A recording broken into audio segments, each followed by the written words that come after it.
Hello అందరికీ. శివుడు విష్ణుమూర్తి కొడుకుని ఎందుకు చంపాడు? అసలు నిజం ఏమిటి? శివుడు కరుణామూర్తి, భోళేశ్వరుడు. అలాంటి శివుడు ఎవరో ఒకరిని కాదు, స్వయంగా విష్ణుమూర్తి కొడుకుని చంపాడట. ఇది ఎలా సాధ్యం? ఒకసారి లోకాల్లో అధర్మం పెరిగింది.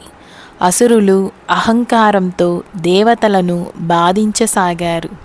ఆ సమయంలో మహాశక్తివంతుడైన జలంధరుడు అనే రాక్షసుడు పుట్టాడు.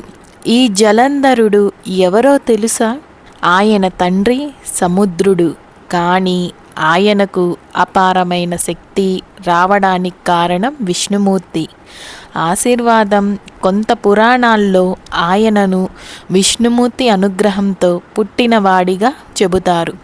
అయితే జలంధరుడు భక్తుడు కాదు, అహంకారానికి ప్రతీకగా మారిపోయాడు.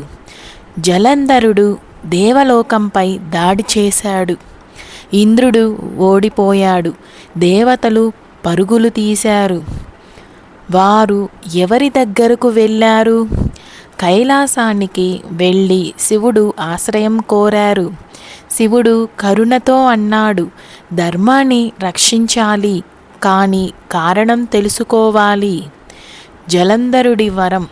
జలంధరుడు తన భార్య పతివ్రతత్వం వల్ల అపారమైన రక్షణ పొందాడు. అతన్ని ఎవరూ ఓడించలేకపోయారు. అప్పుడు దేవతలు విష్ణుమూర్తి వద్దకు వెళ్ళారు.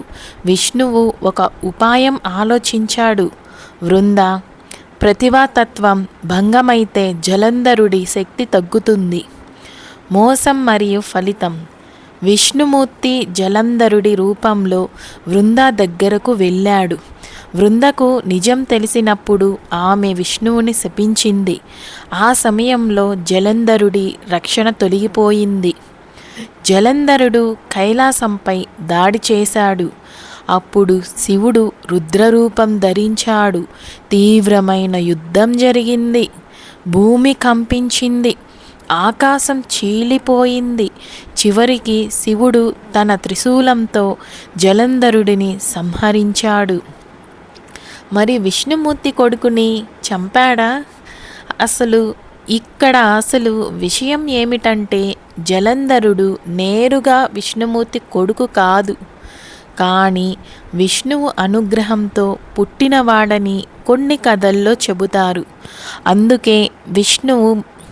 అందుకే శివుడు విష్ణుమూర్తి కొడుకుని చంపాడు అని ప్రజల్లో ప్రచారం జరిగింది. నిజానికి ఇది ధర్మరక్షణ కోసం జరిగిన సంహారం. ఈ కథ మనకు ఏమి చెబుతుంది?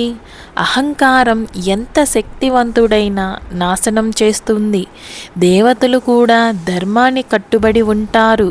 శివుడు కోపంతో కాదు, ధర్మం కోసం మాత్రమే సంహారం చేస్తాడు.